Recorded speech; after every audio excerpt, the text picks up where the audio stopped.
Con el senador Hugo Richard. Muy buenas tardes, ¿cómo le va? Bien, bien, ¿qué tal? ¿Cómo están ahí a la audiencia? También buenas tardes. Buenas tardes, senador. Bueno, si bien no está en su campo, ¿usted cree que es necesaria una intervención de central, si bien esto le corresponde a la Cámara de Diputados definir? Más vale que sí, más vale que sí, o sea, con todo lo que se denuncia y con todo lo que se levanta de desconfianza, finalmente una intervención es también una manera de aclarar cosas y de transparentar cosas. Es un recurso constitucional, y cuando las cosas levantan mucha desconfianza por las denuncias existentes, como en el caso de la gobernación central, Ujú, más que amerita, yo creo que la intervención. ujú. Cómo le ve al oficialismo en toda esta situación? ¿Creen que finalmente respaldarían o es como que genera mucha duda la posición que todavía ellos el hecho que no hayan asumido una posición? Siempre este tipo de cosas va a generar dudas.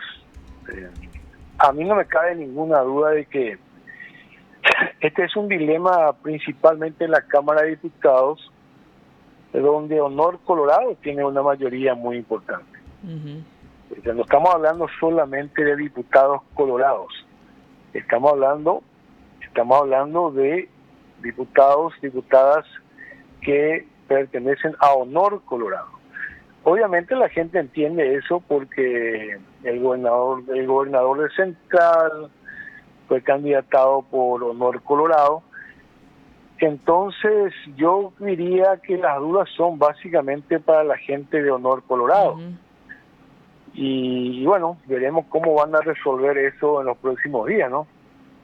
Diputado, por otro lado, ¿qué opina con respecto a este proyecto de ley que mañana ya se estaría incluso dictaminando en la Cámara de Diputados, pero que así como están las cosas, incluso ya podría tener media sanción el miércoles? Se trata del artículo, de la derogación del artículo 19 de la Ley 609/95 que organiza la Corte, que justamente lo que lograría es que los ministros ya no accionen para declararse inamovibles. ¿Cómo lo ve? Y tengo que hacer una serie de menciones. Yo soy miembro de la Comisión de Asuntos Constitucionales del Senado, pero no soy constitucionalista, Ujú. abogado, obviamente, pero sí tengo una...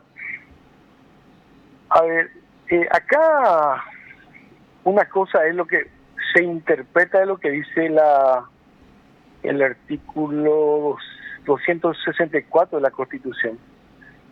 Lo que se interpreta de lo que dice la 609, creo que, ¿verdad? Ujú. En el artículo 19. Y otra cosa es lo que yo creo realmente, ¿verdad? Que no está en la Constitución, pero eso, bueno, eso lo hablaré después. Eh, acá hay un problema real, independientemente, vamos a suponer que esta ley se derogue como se plantea en la Cámara de Diputados. Vamos a suponer que así sea. Sí. Las leyes no son, todos sabemos eso, que no son retroactivas. Ujú. ¿Por qué digo eso, verdad? Porque resulta que todas las resoluciones de la Cámara de Senadores y el acuerdo del Poder Ejecutivo claramente dicen, nos guste o no nos guste, no estoy hablando de lo que me gusta, dicen, por ejemplo, yo sé que en periodos anteriores, porque lo revisé en el momento en que se dio este debate, vamos a tomar los ministros que fueron nombrados entre el 2003 y el 2008. Y resulta que las resoluciones de la Cámara y el acuerdo, la promulgación del acuerdo del Poder Ejecutivo, claramente señalaba de que los ministros o tal ministros, ¿verdad? Tal Ujú. ministro, eran nombrados por el periodo 2003-2008, dice. Claro, por 5 años sale. Claro, Lo mismo pasó con entonces, Ríos, bueno, con la última resolución. no solamente con Río, a eso iba. Ujú. Ahora ya voy al periodo que yo conozco de el periodo anterior, y este periodo no dice por ejemplo, no dice del 2018 al 2023. Ujú. Claramente dice por 5 años. Sí. El mandato de 5 años, dice, ¿verdad? Entonces, por eso te decía, independientemente a lo que se resuelva con este proyecto de ley, esto no es retroactivo. ¿Cómo se interpreta esto? Claro. Estos que fueron nombrados en el tiempo que se señala claramente, no solamente en la Cámara de Senadores, sino también, repito esto, en la designación a partir del acuerdo prestado por el Poder Ejecutivo, ¿verdad? Entonces, una interpretación, después hay varias, Hay varias, por ejemplo, yo le escucho con insistencia decir a la gente, no, tiene que, claramente es inamovible, siempre que no haya juicio político, y va hasta los 75 años. Sí. Yo leyendo ese artículo, no encuentro que diga exactamente así, o tal vez sea mi interpretación, ¿verdad? ¿Por qué? Porque lo que dice, en mi interpretación, repito, es que sí, efectivamente, hasta los 75 años, ¿verdad? Pero yo puedo entender eso, por ejemplo, que el ministro de la Corte es inamovible para el periodo en que fue designado. Por ejemplo, es lo que te citaba recién. Vamos a suponer que sea del 2018 al 2023, yo entiendo que es inamovible en la interpretación de ese artículo constitucional. Pero no dice taxativamente, claro, por eso hablo de la interpretación, no dice que si, no sé, Víctor Río nombrado a los 50 años, tiene que ir hasta los 75 años. Bueno, esa es mi interpretación. Ahora, yo te voy a decir lo que yo sí efectivamente creo, ¿verdad? Yo no apoyo el tema de que, más allá de lo que pueda decir en la interpretación, repito, separo de esa parte, para que no genere más confusión mi opinión. Sí, no se preocupe. Entonces, yo creo que los ministros no deberían de ser designados por 5 años, así como lo hace la Cámara, lo hizo hasta ahora la Cámara de Senadores y el Poder Ejecutivo. ¿Y cuál podría ser la solución en ese caso? ¿No, ¿dejar de señalar taxativamente en la resolución? No, si se deroga la ley, lo mismo va a ser una interpretación política. ¿Por qué? Porque la 264, ¿qué es lo que dice la 264 en el inciso, creo que es? Que dice, establece que la Cámara de Senadores designa al ministro de la Corte Suprema de Justicia de una terna, ¿verdad? Partimos de ahí. Pero entonces vamos a tener que interpretar si se deroga esta ley. Yo finalmente hasta votaría por la derogación de esta ley, pero vamos a interpretar entonces que los ministros van a ir, sería como un acuerdo político, van a ir hasta los 75 años y serán inamovibles. Eso es lo que yo creo permitiría la derogación de esta ley. Ahora, yo te aclaro una cosa. Yo no estoy de acuerdo con el tema de los 5 años y no estoy de acuerdo con que una persona se quede 25 años en el cargo. O sea, ahí ya estoy hablando de otra cosa. Eso no está ni en la Constitución ni en la ley, ¿verdad? La sociedad actual, claro, la sociedad, no es mi interpretación, es lo que yo quisiera. La sociedad actual es tan dinámica, y sabemos que así es dinámica, que 25 años es muchísimo tiempo, para mí, desde mi punto de vista, ¿verdad? Hay otros países, porque nosotros nos encerramos entre lo que dice el artículo 264 de la Constitución y lo que dice la ley 1609, y nos salimos de ahí. Claro, no podemos salir de ahí, pero hay otra experiencia en el mundo, ¿verdad? Hay países que dicen, por ejemplo, bueno, el ministro de la Corte será designado por 12 años y serán inamovibles, excepto en estos casos, ¿verdad? Y no podrán ser reelectos, dice nuestra experiencia. En el tiempo que vivimos, en el tiempo del conocimiento, de la información, de la circulación del conocimiento, la información y muchas otras cosas más, sí, 12 años a mí me parece lo más razonable, pero eso no está en la Constitución. Entonces nos quedamos entre los 164 de la Constitución y nos quedamos con el debate con la 609, pero te resumo, si este tema viene al Senado, sí, yo creo que hay que votar por la 609, asumir como una interpretación política que van a ir los ministros hasta los 75 años, aunque tengan, no sé, 40 años al ser designado. Yo no estoy de acuerdo, pero así vamos a interpretar. Y bueno, eso es lo que te puedo decir sobre lo que yo entiendo de este debate, ¿verdad?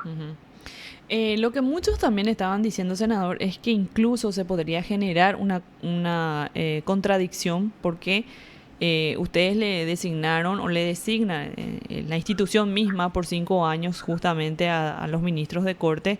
Sin embargo, con este proyecto de ley, en el caso puntual de Víctor Ríos, borraría con el codo prácticamente al plantear la derogación.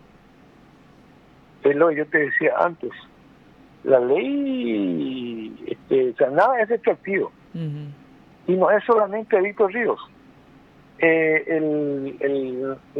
sé, en los últimos 3 años creo que hemos nombrado, 3, 4 ministros aproximadamente, ¿verdad? Con el de Víctor Ríos.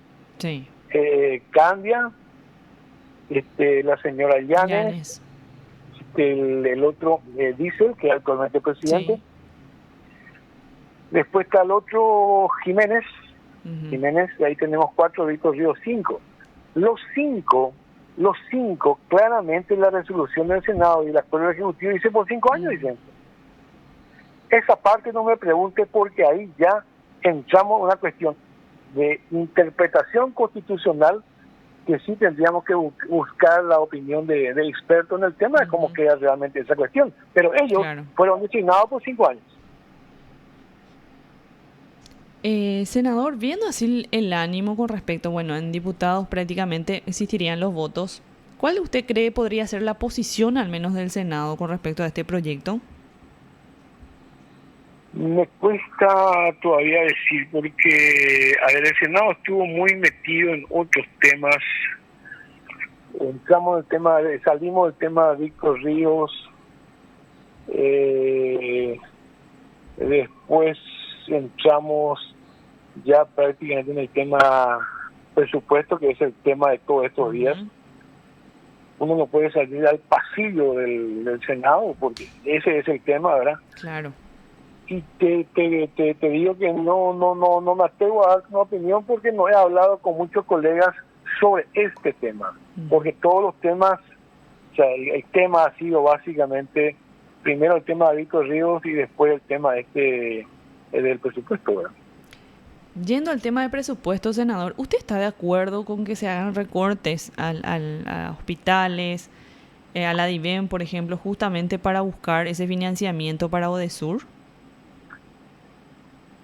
Bueno, en primer lugar, vamos a señalar que ese es un serio error, grave error del Poder Ejecutivo, ¿no? Claro. Convengamos eso.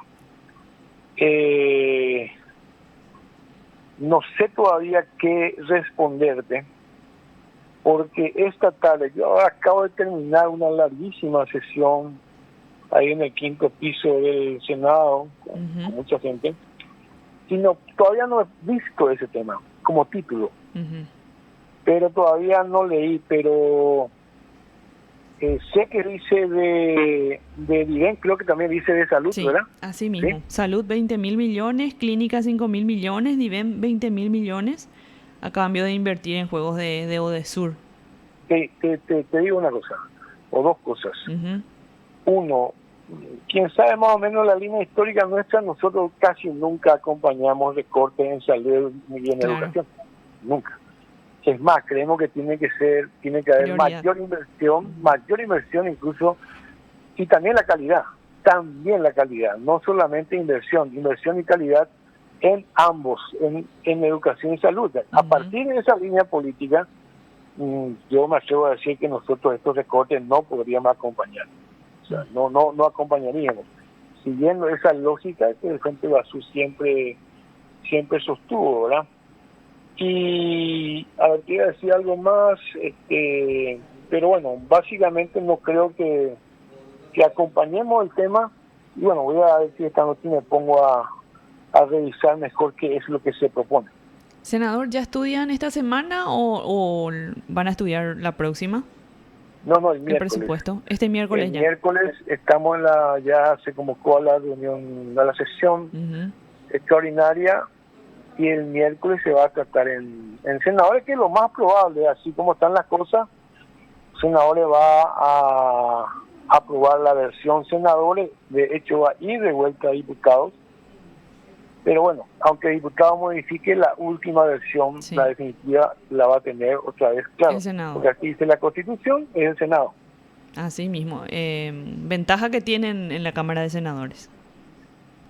Y sí, Para de corregir, pronto, entre comillas, algunas... claro, de pronto puede ser una ventaja, y de sí. pronto en otras cámaras, en otros senados puede ser una ventaja, Mm, depende de cómo. Ahora, acá yo creo que en estas cosas el Senado por lo menos ha mostrado una cierta coherencia en algunas cosas. Por ejemplo, creo que hay un acuerdo de que esos recursos que tanto se criticó, y con razón, del FEI, esos recursos, por ejemplo, yo creo que en el Senado se va sí, a reponer, por eso va a ir justamente de vuelta a diputados ujú, seguramente.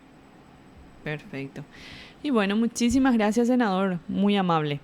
No, cuando quieras, cuando quieras. Lo escuchaste aquí en PDS.